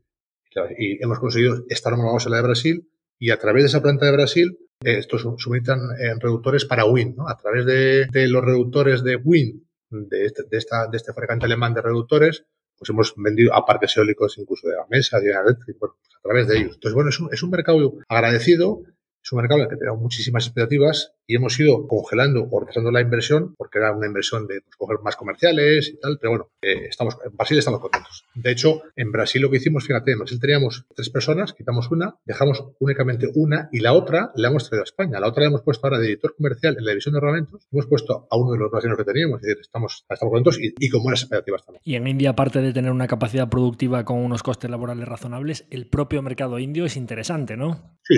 Porque el mercado indio es impresionante, ¿no? El mercado indio y el gobierno indio han lanzado una política ya hace unos años, ¿no? El Made in India, entonces en las licitaciones de infraestructuras y de ferrocarriles y de wind y demás, pues tienen prioridad el Made in India, ¿no? Entonces, bueno, el mercado en la India es espectacular. Siempre se ha dicho, ¿no? Que es el futuro es la gran eterna promesa que nunca llega, pero tiene que llegar. Y esta situación geopolítica actual creo que va a propiciar, ¿no?, el despegue de la India, ¿no? Y luego, el mercado americano, que es un mercado que atacamos, pero no de forma demasiado sistemática, tiene unos antidumping muy importantes para los ornamentos fabricados en la India, del 95%, o sea, una barbaridad. Sin embargo, la India no está bajo ese paraguas, ¿no? Entonces, el hecho de atacar el mercado de Estados Unidos con productos... tiene antidumping sobre los rodamientos fabricados en China. En China. No en India. Y los de India están libres, perfecto, entendido. Con lo cual, el abordar el mercado americano con la conjunción de nuestra planta en India y la planta de Oquendo, pues nos abren muchas posibilidades. De hecho, Made in India y Made in Europe. Eso es, y de hecho, como bien sabes, ¿no?, mi socio de la empresa y vicepresidente de ventas, Antonio Gonzalo, pues ha llegado de Estados Unidos hace 4 días. Quiero decir que, bueno, estamos haciendo cosas. Estamos tocando frentes que yo creo que van a ser muy interesantes. A lo mejor está por venir, seguro. The best is yet to come, ¿no? Siempre, es lo mejor siempre para adelante. Mira, y la parte, por supuesto, hemos hablado de rodamientos, que es quizá la parte como más atractiva, más de mejores márgenes, mejores calidades y demás. Vuestra división industrial siempre habíais dicho un poco, pues que son, por aclararle a los oyentes que no lo conozcan, pues más mecanizado, de piezas, un poco estampación y sobre todo pues piezas que pues no tienen tanto valor añadido, que son más fáciles de producir. Vosotros, pues que sí que hacen falta más costes escala y costes productivos muy bajos y tal, porque hay mucha competencia y no son márgenes tan buenos. Vosotros siempre habíais dicho que era una pata que os gustaría tenerla a futuro para que los rodamientos pudiesen pasar a formar parte de subconjuntos o conjuntos quizá un poquito más elaborados, y para eso os venía muy bien la parte industrial, ¿no? Recientemente, una de las partes también que han mejorado el EBITDA ha sido que vosotros, pues en uno de los informes comentabais pues que habíais tomado la decisión de vender Talleres Ermua, que era una de las fábricas que quizá no llegaba a ese break-even o no llegaba a esos estándares mínimos vuestros para conseguir una rentabilidad razonable. ¿Cómo está toda esta parte? ¿Creéis que pues esa venta ha sido lógicamente pues un acierto para vosotros? ¿Y cómo veis la división industrial para los próximos años? Inicialmente, el origen de la división industrial era, cuando montamos la fábrica de Oquendo, hacía falta tecnologías para poder fabricar los componentes. Como te decía antes, ¿no?, el fabricar rodamientos que tienes que adquirir a su vez componentes en tiradas bajas con mucha precisión requiere de proveedores competitivos y con conocimiento. Entonces ahí barajamos la opción. ¿Qué hacemos? ¿Montamos nosotros las tecnologías necesarias o las adquirimos? Decidimos adquirirlas. Entonces, compramos 3 empresas. Compramos Talleres Ermua, que era para hacer el mecanizado, el torneado de los aros de los rodamientos. Compramos Epicor, que podía hacer las jaulas de los rodamientos. Y compramos Betico, que podía hacer los rodillos de los rodamientos. El retraso en nuestra implantación en Oquendo nos supuso el apostar por el desarrollo de los negocios individuales de cada una de las plantas. Y a raíz de eso creamos la división industrial. O sea, no es que nosotros quisiéramos crear una división industrial, sino que creamos una división industrial porque queríamos integrarla en nuestra cadena de valor. Luego vimos que, efectivamente, como tú decías, son productos de poco valor añadido, pero tienen su gracia. Quiero decir, tiene eso aquel, el buscar eficiencias, buscar sinergias, buscar combinaciones de todas las plantas y reducir estructura, mejorar eficiencia, subir un poco los precios y conseguir nuevos clientes. Y sobre esas 4 pilares hemos ido haciendo crecer los márgenes EBITDA de cada una de las compañías, y todas y cada una de ellas están por encima del 15%, que haciendo cosas como puede ser un golpe con una prensa a una chapa, pues no es fácil, ¿no? O arrancar o coger un trozo de acero y un torno no hace más que pelar, o sea, es como si fuera un pelador. Por eso también conseguimos esos márgenes. Entonces, bueno, de alguna manera el trabajo en eficiencia ha sido muy importante, ¿no? Lo que pasa es que, claro, son muy pequeñas. Entonces, compramos 3, las hemos desarrollado. La más pequeña, Huicia Sur, Talleres Ermua, pues como no la hemos usar en casa, y la verdad es que es muy difícil ser rentable en ese negocio. Y bueno, la quitamos, la vendemos, porque para poner en perspectiva, Talleres Ermua representaban 800.000 euros de venta. 800.000 euros de venta, el estar ahí pendiente de eso, pues bueno, no, si nosotros tuviéramos que hacer un proceso, que es donde estamos ahora, un proceso de compra de empresas, no compraríamos empresas tan pequeñas, ¿no? Bueno, pues esa decidimos sacarla. ¿Y dónde la vemos? ¿Dónde vemos? Pues nosotros nos quedaría ahí todavía, ¿no? La parte de Rumanía, que está en el grupo industrial, nos queda la parte de estampación, que está en el País Vasco, y la parte de coletaje, que diría que Rumanía mucho futuro. La parte de coletaje veremos a ver cuál es el planteamiento que nos planteamos, que nos hacemos. Estamos ahora en un proceso de reflexión estratégica, pero sin embargo en la estampación sí vemos futuro. O sea, en la estampación vemos un futuro claro, y sobre ella también haremos un plan de crecimiento. Piensa que la estampación este año no estará, dejaremos en torno a 9-10 millones de facturación, que ya es un tamaño más razonable. Muy bien. Vosotros ahora mismo vamos a empezar a mirar un poco de planes un poco a futuro, ¿no? Nosotros ahora mismo estamos justo en el punto, en el último año del último plan estratégico que tenéis vosotros, que es el plan 50-22, que básicamente pues era en el año 2022 pues tener una facturación de 50 millones de euros con márgenes de EBITDA del entorno del 20%, que sería un EBITDA de 10 millones. Y bueno, como ya habéis ido comentando en los últimos informes y también pues hemos comentado aquí al principio de la entrevista, parece bastante claro que con una facturación en el primer trimestre de en torno a 13 millones y pico de euros, pues que si lo anualizamos parece que pues a los 50 y pico millones de ventas vais a llegar, pero parece que a lo mejor pues a los márgenes va un poquito más justos, ¿no? Entonces, bueno, pues nada, confírmame un poco sobre este plan y sobre todo, ¿qué viene después del 50-22? Hombre, lo primero, tienes razón. O sea, nosotros, dentro de nuestro planteamiento, como hemos dicho ya, ¿no? Y lo hemos reiterado en nuestras publicaciones, como tú bien sabes, somos muy transparentes. Entonces, en el momento que hemos visto que, desgraciadamente, el margen de vida ya realmente lo veíamos muy difícil, o sea, claro, cuando acabamos el año pasado con un 11% en el último trimestre, pues evidentemente era imposible, ¿no? Bueno, afortunadamente, pues el primer trimestre no ha sido tan descabellado, ¿no? Entonces, si fuéramos capaces de alcanzar 50 millones manteniendo el EBITDA del primer trimestre, me daría por satisfecho. O sea, cumpliríamos el plan porque había más ratios, ¿no? De deuda, de CAPEX, tal. O sea, yo creo que, en general, cumpliríamos todas las líneas, menos la línea de taja de vida, que de un 20, pues vamos a decir... Sí, pues, 17, pues a lo mejor 8 o 9 millones, estaría muy bien. Sí. Eso. Entonces bueno, pues no lo hemos cumplido, pero bueno, con la coyuntura actual, pues no es por esto, pero bueno, tampoco creo que sería tan grave, ¿no? Porque lo importante sería es dónde está la compañía, cuál es la capacidad que tienen de fabricar, ¿no? Que es un poco la siguiente pregunta que has hecho. Nosotros, como os dijimos la otra vez, cuando lanzamos el plan, había una cifra que era CAPEX de 22 millones de euros. Joder, 22 millones de euros de CAPEX. Bueno, pues vamos en línea de cumplir los 22 millones de euros. ¿Y qué significa eso? Ya lo dijimos la otra vez también, ¿no? Significa que este plan era una meta volante y ahora el siguiente plan va a ser otra meta volante. Y como la gente que nos seguís, sabéis que somos muy previsibles, ¿no? Y yo te he oído previsiones a ti y a otros, pues ¿qué te voy a decir, Javi? Pues lo que tú dices, ¿no? Pues el siguiente plan, ¿qué tiene que ser? Pues hay que poner el año, pero el número, pues está claro, el número es 100, claro, ¿no? Vosotros cada vez que os planteáis algo es volver a duplicar el tamaño de la empresa. Eso, nuestro tamaño va a ser volver a duplicar, ¿no? Entonces, bueno, pues esa será nuevamente nuestra siguiente meta volante, no es el fin, es nuestra siguiente meta volante. Entonces, el siguiente plan, que lo presentaremos a lo largo de este ejercicio, estamos trabajando en él. Hemos empezado por el buque estrella, que es el de rodamientos. El de rodamientos, el plan de rodamientos, lo tenemos prácticamente finalizado. Esperamos tenerlo finalizado completamente y presentado en interno para julio, y en la suma de todos los planes es la que tiene que dar esos 100, que bueno, pues es un requerimiento. Tenemos que conseguir 100 y a ver cómo lo hacéis. Y que tenéis una pelea interna a ver si es en 4, en 5 o en 6 años, ¿no? Supongo que será la lucha. Bueno, eso es. Pero bueno, pero al final ya sabes tú. O sea, yo creo que lo importante son tendencias, ¿no? Antes tú antes lo decías, ¿no? Hay que ver tendencias, ¿no? Entonces, sí. Yo creo, y además estoy absolutamente seguro que si no hubiera sido por estos 2-3 años que ha habido un poco de impasse con todas estas cosas desgracias que han pasado en el mercado, entonces el plan 50-22 lo hubiéramos hecho un año antes. Bueno, vamos a quedarnos cerca en el plazo que hemos puesto. Yo creo que no es tan importante el plazo que pongamos como lo que hagamos después, ¿no? Entonces, bueno, pues pondremos unos años, pero el mensaje es, nosotros volvemos a querer duplicar, tenemos ideas, tenemos planes y hemos preparado la compañía, hemos hecho mucho CAPEX, tenemos ya mucho CAPEX realizado, mucha capacidad de facturación libre, tenemos procesos de homologación iniciados y, además, como has podido ver, hemos ido reforzando nuestro núcleo accionarial, ¿no? Entonces, bueno, pues esa amalgama de decisiones que hemos tomado, pues es la que creemos, igual merecemos más credibilidad que cuando salimos al mercado. Nosotros salimos al mercado en el 2015 diciendo, vamos a triplicar las ventas. Pues estos ya están otros saliendo al mercado alternativo con ideas de bombero. Bueno, pues nosotros ese lo cumplimos, ¿no? Entonces, bueno, al final, si has hecho un plan de triplicar y has cumplido, has hecho un plan de duplicar y lo has cumplido, pues el siguiente plan, pues igual resulta más creíble, ¿no? Igual transmitimos más confianza por el track record que hemos tenido, ¿no? Entonces, bueno, pues no creo que sea tan importante si es 4 o 5 o 6, pues es el plan, sino un poco el que tenéis que tener confianza en que vamos a cumplirlo, haremos lo posible para que sea lo antes posible, ¿no? Hombre, sin duda, haber cumplido un plan como el 50-22 con un año o, digamos, casi 2 años de pandemia por el medio, sin duda podríamos definir que es un poco, a lo mejor decir así sintéticamente, pero que lo habéis cumplido antes de plazo, porque vamos a borrar un año en industria, nos cargamos un año entero como fue el 2020, pues sí que la verdad es que tiene mucho mérito, ¿no?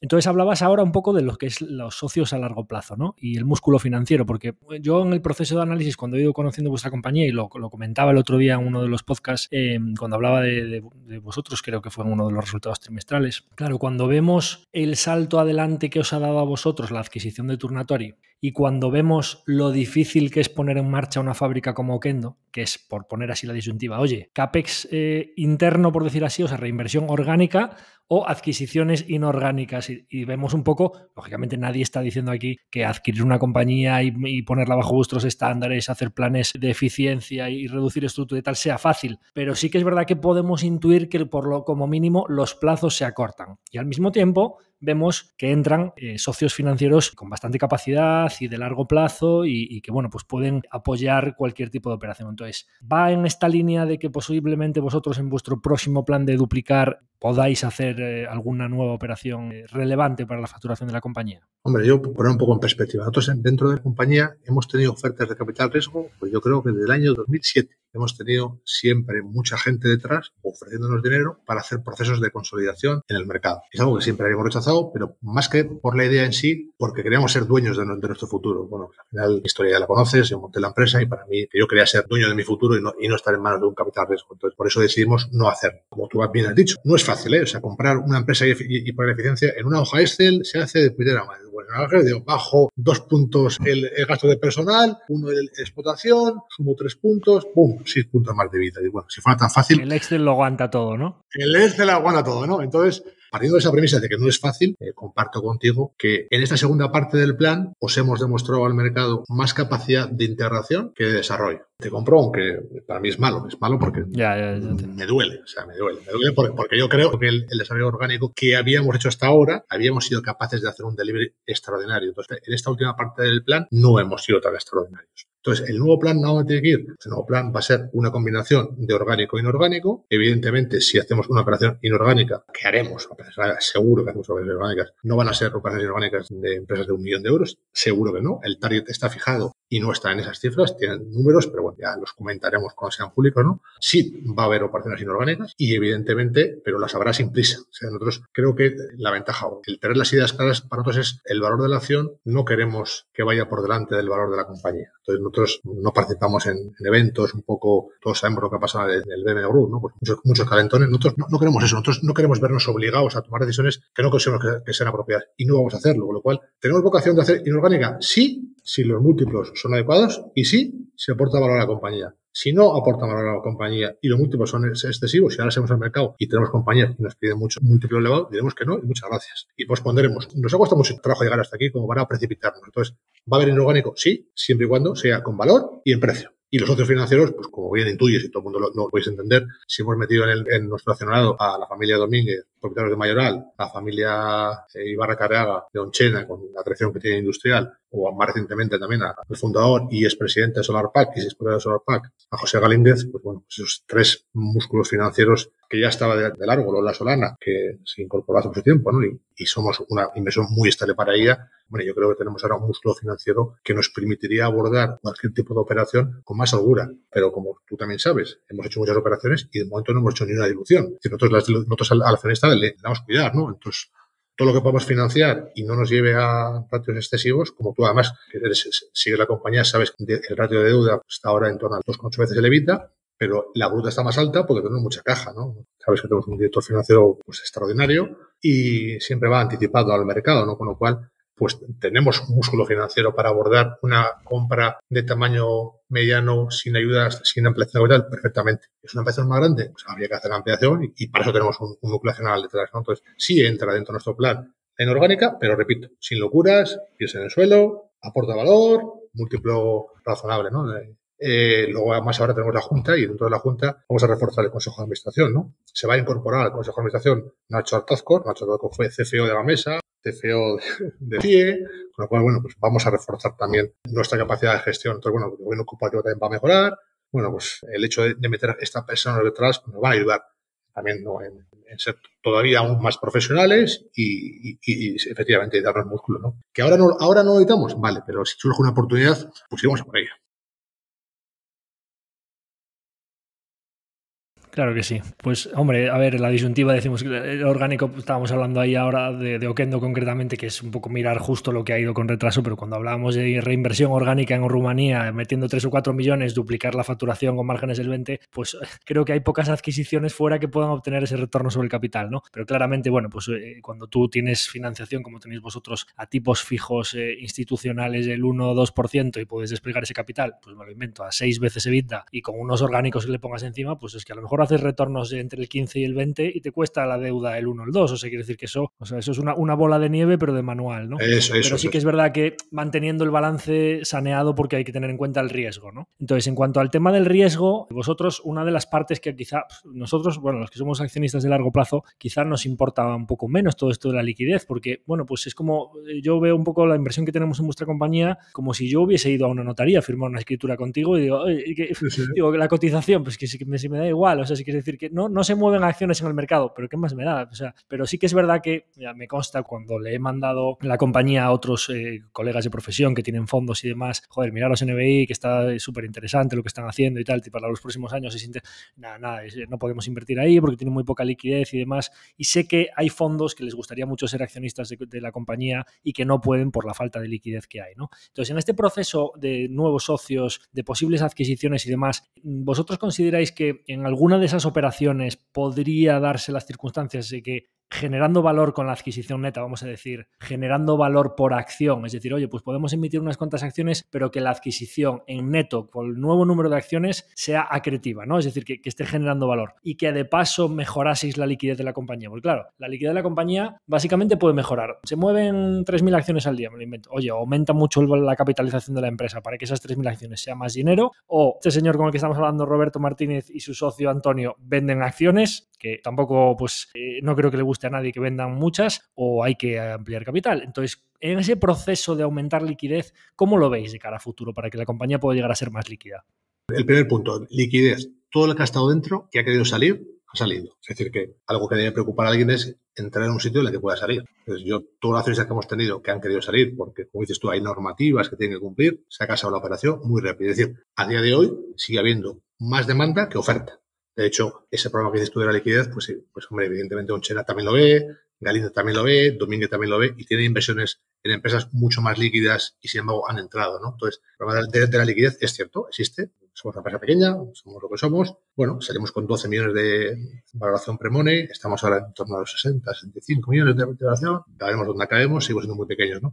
Desde el comienzo hubo inversores que nos decían, no, tenéis poca liquidez, la que tenemos, la que nos toca, ¿no? Nosotros estamos en el delivery, el mercado nos pondrá en nuestro lugar, etcétera, etcétera, etcétera, ¿no? Sí es cierto que está también yo comentaba con Javi, que ahora sí vamos a empezar a hacer alguna cosa más, ¿vale? Sí tenemos intención de, bueno, pues de tener un poco más de difusión, de tener un poco más de presencia, de difusión en el mercado al final, ¿no? Que se conozca lo que el trabajo que estáis haciendo. Eso es un poco que se conozca, porque muchas veces ni nos conocen, ni nosotros hemos hecho tampoco nada por conocerla. Nos han invitado. Yo, mira, hace poco, el Santander hace cada año, es el tercero, no sé si está en el tercero o el cuarto, Investor Day, fondo de Lola, ¿no? El fondo de Lola Solana, ¿no? El Santander Small Caps Investor Day. No sé si el tercero o el cuarto, yo creo que está en el cuarto. El cuarto Investor Day. El cuarto Investor Day llevan a 3 empresas, y llevan a 2 y a NBI. Sí. Entonces, bueno, pues ya hemos ido a un foro donde tienes que presentar tu compañía ante un foro de gente de mucha representación, ¿no? Y en el fondo había gente, incluso había de una gran firma americana que al final me llaman y me dicen, oye, me parece muy interesante, ¿no te interesaría hacer un road tal y fondos americanos? Y cuando somos muy pequeños, no hay acciones, no te voy a vender acciones, pues casi lo dejamos para más adelante, ¿no?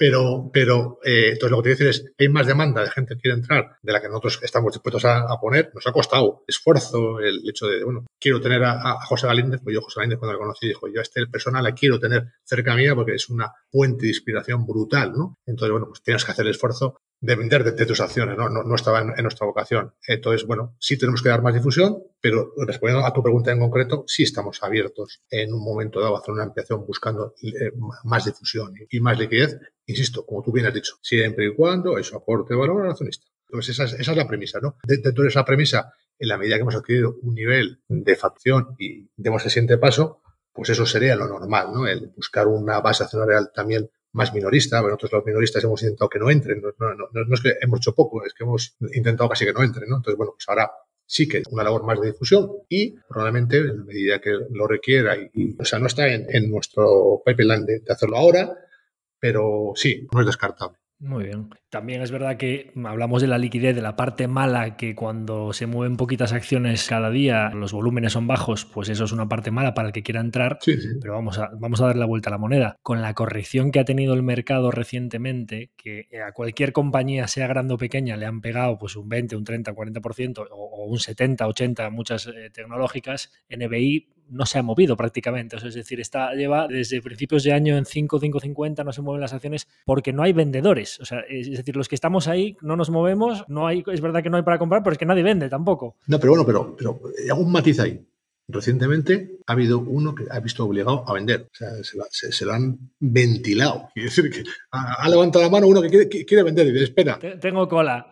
Espera. Entonces han comprado, con lo cual. Y eso también ha pasado ahora con la guerra, pero también pasó con el COVID. Joder, todo caía y nosotros todo el mundo nos decía, ¿pero por qué no caí?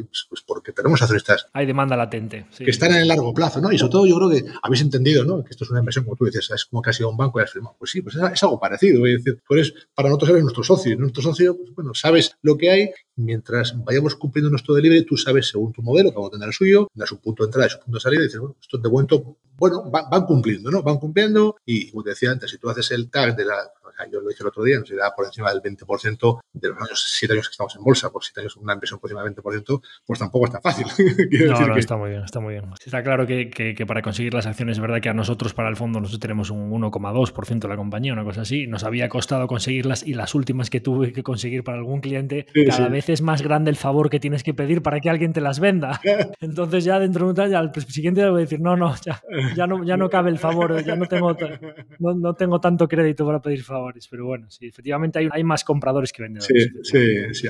A día de hoy creo que sí, creo que hay más compradores. Y entonces en todo este proceso, que ya sé que vosotros siempre decís que no estáis pendientes de la acción, etcétera, etcétera, ¿el mercado continuo lo veis como un aliciente a futuro o será un proceso natural por el que pasaréis a lo largo de los años? Pasar del BME Growth al continuo. Es que me resulta indiferente. Para mí lo importante es el proceso, ¿no? Entonces, es como la venta. Un comercial, cuando sale a vender, no vende. Cuando sale a hacer lo que tiene que hacer, la venta es la consecuencia. Entonces, el mercado continuo debería ser la consecuencia de un delivery extraordinario. ¿Nosotros queremos hacer un delivery extraordinario? Sí. ¿Eso nos va a llevar al mercado continuo? No lo sé. Pero si hacemos un delivery extraordinario, tendremos posibilidad de estar en el mercado continuo, pero no como objetivo, ¿no? Nuestro objetivo es el delivery. Y el delivery, si lo hacemos bien, nos llevará a donde nos tenga que llevar. Entonces, ¿ponemos como objetivo el hacer cosas para ir al mercado continuo? No está en nuestra cabeza. Nuestra cabeza está en el delivery. ¿Lo hacemos bien? ¿El mercado nos premia o somos capaces de llevar a la compañía a un nivel de facturación mayor? Pues ya iremos. ¿Que no? Pues no iremos. Pero el delivery, ¿no? Yo creo que nosotros, creo que nos conoces, somos muy de realismo, pies al suelo, paso a paso, y yo creo que es la consecuencia, ¿no? El mercado continuo, en todo caso, será la consecuencia de un plan muy bien ejecutado. Muy bien. En cuanto a la remuneración al accionista, vosotros siempre habéis dicho que es una compañía en crecimiento, que tenéis un total foco en la reinversión interna y que pues no sois una compañía de dividendo. Lógicamente, con la liquidez que hay, pues tampoco podéis plantearos recompras de acciones ni nada así. Y yo interpreto que vuestro foco para los próximos años es la reinversión interna, pero a lo mejor alguien está pensando, oye, ¿y esta compañía remunera al accionista? ¿Vosotros qué idea tenéis referente a este tema? Nosotros, históricamente, creo que hemos tenido 2 dividendos. Como sabéis, tanto mi socio como yo, desde que salimos al mercado, tenemos el sueldo congelado. No tenemos ni una retribución variable, no tenemos ningún plan de acciones y cuando ha habido momentos difíciles, que los ha habido, hemos sido los primeros en bajar nuestros sueldos. Con lo cual, hubo 2 momentos puntuales de dividendo que fueron año y medio extraordinario y como nosotros no teníamos, mi socio y yo, nos queríamos repartir un variable y repartimos un dividendo a todos los accionistas. Entonces, eso fue un caso excepcional. ¿Se va a repetir? No se va a repetir. Nosotros ahora, mientras seamos capaces de saber qué hacer con el dinero lo vamos a hacer en la compañía. No somos capaces, pues lo tendremos que devolver a sus dueños, que somos los accionistas, ¿no? Pero mientras tengamos un plan y vayamos como está previsto, me dices, ¿a 5 años tenéis previsto repartir dividendo? No estaba visto. Tenéis reinversión interna, amortización de deuda. Parece que la deuda, tanto en plazo como en tipos, lo tenéis todo muy atado, que aunque suban los tipos no os va a afectar prácticamente, etcétera. Pero bueno, que tendréis sitios donde destinar esa ley. Eso es, ¿no? Como tú bien sabes, nosotros tenemos ahora el 85% de nuestra deuda, la tenemos a tipo fijo, la tenemos a tipo fijo hace tiempo. Tenemos plazos de amortización de deuda muy bien gestionados con nuestro director financiero. Y como tenemos un exceso de liquidez, que a veces pagas un premio por exceso de liquidez, pero también ganas en seguridad o ganas en rapidez en la ejecución de una posible operación. Entonces, bueno, nuestra porcentaje sería muy grande. Tenemos en caja la deuda a repagar en 3 años. Todos los clientes sin descontar. No hay ni un cliente descontado y yo creo que no. Lo cual es bueno para los márgenes. Eso es, no recuerdo haber descontado un cliente ni haber hecho factoring con recursos sin recursos, que es una forma fácil. Yo ahora nosotros si quisiéramos bajar la deuda, cogemos 3 millones del balance, sin recursos, los quitamos de balance. Facturas de clientes bastante top, que tenéis algunas. Eso que es como dinero, esas facturas. Es como dinero, entonces bueno, pero no está. Entonces, no descontamos, seguimos teniendo cuentas de crédito sin descontar. Bueno, yo creo que la situación financiera, a pesar de tener una deuda elevada y un ratio que todavía está por encima de nuestros objetivos, no supone ninguna tensión, ¿no? O sea, yo creo que, bueno, es que en la historia, nosotros tanto en los momentos buenos y en los menos buenos que los hemos tenido, nosotros no hemos pospuesto el pago de ninguna cuota, de ningún préstamo a ningún banco, ni hemos retrasado el pago a ningún proveedor.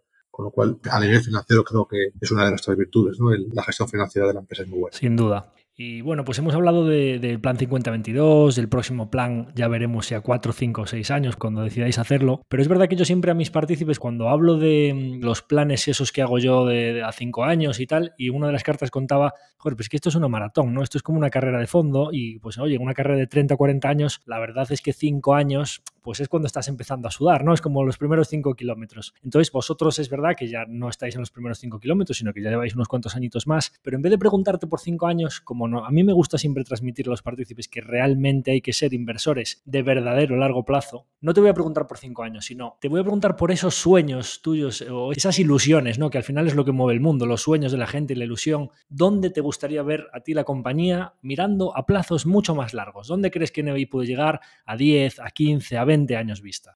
Buena pregunta. No, a tan largo plazo no he pensado, ¿eh? Pero sí, o sea, yo tengo un objetivo a nivel personal que es, para mí, es un privilegio el haber tenido la oportunidad de montar una empresa. Es un orgullo el participar de un equipo que hemos llegado hasta donde hemos llegado. Entonces, mi siguiente objetivo es que la empresa me perdure a los fundadores de forma sostenible en el medio y largo plazo, ¿vale? Entonces, nosotros tenemos que trabajar mucho en esa parte, en la parte de estructurar la compañía con un management sólido que mantenga el espíritu, porque para mí tan importante como a dónde vamos a llegar es cómo vamos a llegar. Para mí es importante el qué queremos alcanzar, pero también el cómo. Nosotros tenemos nuestra forma, ¿no? Y creo que es importante el mantener unos valores, mantener una forma de trabajar, una agilidad. Bueno, ahí somos bastante maniáticos con esa forma. Entonces, me preocupa el conseguir una empresa que nos perdure. Y si me haces una pregunta, 15, 20 años, pues dividiría los 20 años entre múltiplos de 5, y ya tengo que hacer 4 planes, y cada plan tengo que duplicar, y bueno, pues a donde me llegue. Entonces, mira, estoy a 50. En 5 años, 100. 5, lo siento. Pues así hacemos. Hasta ese sería yo. Si me dices ahora, luego ya veremos cuando llegue, ¿no? Pero si me preguntas ahora, te contestaría con eso, ¿eh? Lo dividiría entre años de 5 y a duplicar. Ya. Pues yo dividiría, ¿no? Si me hablas de 15, 20 años, 20 años. Si yo cogería 20 años, si estamos presentando un plan cada 5 años, pues yo dividiría 20 años entre 5, me quedarían 4 planes, cada plan intentaría duplicar y eso da hasta donde dé, ¿no? De 50 a 100, de 100 a 200, a 400. Pero como te he dicho antes, tampoco es algo que me quite el sueño. Quiero decir, no queremos renunciar a EBITDAs que se alejen mucho del 20%, con lo cual entiendo que tampoco será, luego será cada vez más difícil, entiendo. Bueno, veremos a ver, ¿no? Pero no será tan fácil el mantener EBITDAs próximos al 20% con crecimientos tan importantes, ¿no? Entonces, esa va a ser una limitación. Es decir, tengo que crecer manteniendo el porcentaje de EBITDA y manteniendo el ratio de deuda. Bueno, está bien, eso es un reto interesante. Pero sobre todo es eso, ¿no? Lo que te decía antes, ¿no? El que nos perdure, el que mantenga el espíritu de la compañía, el que, bueno, pues al final yo creo que todos los empresarios tenemos una responsabilidad social y yo creo que aquí también es una parte importante de lo que nos mueve, ¿no? Entonces, bueno, pues no me preocupa tanto a dónde vamos a llegar, pero bueno, es una buena pregunta. Pero bueno, hilándolo con lo que hablábamos al principio, de que vuestro TAM, incluso en tiradas medias y bajas y de mucha calidad, es muy grande y que además conocemos comparables tanto americanos, creo que no sé si hay uno italiano, etcétera, que yendo a tiradas medias y bajas y de mucha calidad facturan muchísimo, quiero decir que es algo que es realizable, es decir, no es que sea un sueño imposible, ¿no? No, sí, hombre, realizable en la vida, yo creo que aquello que te propongas con sentido común y con muchas ganas, pues lo puedes conseguir, ¿no? Pero sí hay. Y a ti te quedan años, tienes energía por delante, te quedan años de tajo. No lo sé cuántas me quedan, no lo sé. Ojalá. Bueno, pues creo que no se me ha quedado mucho por preguntarte. Creo que quizá te lanzo la pregunta a ti. ¿Se me ha quedado algo por preguntarte? ¿Hay algo que consideras o algo que creas tú que consideras importante que tus accionistas conozcan o algo que se me haya quedado sin repasar o algún resumen que quieras hacer? Como te cedo la palabra y termina tú la entrevista con lo que quieras comentarnos. No, hombre, yo creo que eres siempre muy meticuloso y muy incisivo con tus preguntas en el aspecto positivo, ¿no? Yo creo que además hemos hablado de muchos números, de muchos planes. Yo creo que hay pues, una faceta humana también, ¿no? Yo creo que para mí las empresas tienen alma, ¿no? A mí una persona que me gusta mucho leer, que es Xavier Marcet, seguidor de Drucker, que suele decir que las empresas somos una comunidad de personas con un propósito común, ¿no? Y las personas añado, ¿no? Las personas tenemos alma y las empresas debemos tener alma, ¿no? Entonces, bueno, para mí es importante, ¿no? Es importante el no olvidarnos de eso, ¿no? Que detrás de todo esto hay un grupo de personas con objetivos, preocupaciones diferentes y que tenemos que, además de crecer, tenemos que hacer un entorno que sea atractivo, atractor de talento, que tengamos capacidad de desarrollo de personas. Hay una parte ahí, ¿no? Una parte que es, yo diría, todo lo que hemos dicho antes, ¿no? El alma de NBI, que creo que es una característica muy importante de la compañía, y lo añadiría ahora al plan de desarrollo directivo de nuevos talentos, ¿no? Antes, ¿no? El caso de Rubén y demás, ¿no? Entonces, bueno, pues el añadir a todo lo que hemos comentado, ¿no? El alma más las personas, ¿no? Y las personas como centro de todo este desarrollo que hemos hablado, esto hay que conseguirlo con personas, ¿no? Y bueno, yo simplemente reconocer el valor de todo mi equipo y el quehacer diario de mucha gente que aquí está trabajando muy duro para conseguir unos objetivos en que todos nos sintamos orgullosos del sitio en el que trabajamos, ¿no? Pues muy bien, con esa maravillosa reflexión del alma de las empresas, que sí que es verdad que a mí como inversor y gestor me gusta y creo que mi cometido también debe ser en buscar inversiones en empresas que tengan alma, que ese factor tan importante en las ventajas competitivas que es la cultura empresarial, ¿no? Que en vuestro caso es uno de los estándares que mueve la empresa. Pues con esa reflexión nos quedamos, así que nada más. Roberto Martínez, agradecerte mucho el tiempo que has pasado hoy con nosotros. Es un verdadero privilegio para mí poderte haber entrevistado y sobre todo pues he cumplido uno de esos objetivos que espero que tengamos más entrevistas en el futuro, de poder acercar a los inversores o a los pequeños ahorradores, a los empresarios que sois al final los que movéis nuestro dinero y los que generáis el fruto invirtiendo nuestros ahorros. Y bueno, pues nada más, agradecerte desde aquí este tiempo y animaros a que sigáis trabajando tan bien y nada, ya expectantes al próximo plan de crecimiento de la compañía que veremos hacia finales de año. Somos muy previsibles, ¿no? Agradecerte a ti. Sabes que te tenemos un gran aprecio como socio de la compañía, como persona que has contribuido muy importantemente a la difusión de la misma y además te tenemos admiración por la forma en que se hace su trabajo, ¿no? Creo que hay pocos inversores que conozcan en tanto detalle, que llamen tan frecuentemente a la compañía, que conozcan tan bien la compañía. Y, bueno, que sean tan pesados, quieres decir. No, que sean tan profesionales, diría yo. Bueno, gracias. Que sean tan profesionales, ¿no? Entonces, bueno, sabes tú que tienes las puertas abiertas siempre y para nosotros es un placer cooperar contigo en todo este proceso que tú haces, ¿no? Sin duda. De hecho, te tomo la palabra porque estos días hablando con Javier Raya, que es el director financiero de la compañía, cuando aún no teníamos el sistema definido para hacer la entrevista, una de las posibilidades fue, pues mira, el viernes a las 8 de la mañana me cojo el coche, me planto allí, cojo el micro y entrevisto a Roberto en persona y aprovecho para veros que desde el año 2018 no nos hemos vuelto a ver en persona, ¿no? Será un placer, lo sabes. Iré a visitaros y a ver la fábrica de Oquendo en funcionamiento, que tengo muchas ganas y nada, a comer algo con vosotros por ahí también y a vernos las caras. A no mucho tardar, me tendréis por ahí, así que... Será un placer, como siempre. Y espero que veas con tu mujer, además. Bueno, hombre, por supuesto. Ya de paso hay que vestir el viaje un poquito... Hay que buscar una excusa. Claro, exactamente. Bueno, Roberto, pues muchísimas gracias. Aquí lo dejamos y nada más. A los oyentes de Tu Dinero en Acción, gracias por haber estado ahí como cada semana. Invitaros, como siempre, a que si os ha parecido útil e interesante el capítulo de la entrevista de Roberto Martínez, el consejero delegado y fundador de NBI Bearings, pues que lo compartáis con vuestra gente cercana y nada más, que nos sigáis ayudando en ese objetivo de 5 estrellas en Spotify. Y nada más, me despido de vosotros, no hasta el próximo capítulo porque creo que va a tardar un poquito más, sino quizá en este caso me despido de vosotros hasta la próxima temporada. Espero que os haya gustado este capítulo de despedida y esta sorpresa especial que tenía guardada para vosotros. Un abrazo y hasta la próxima temporada.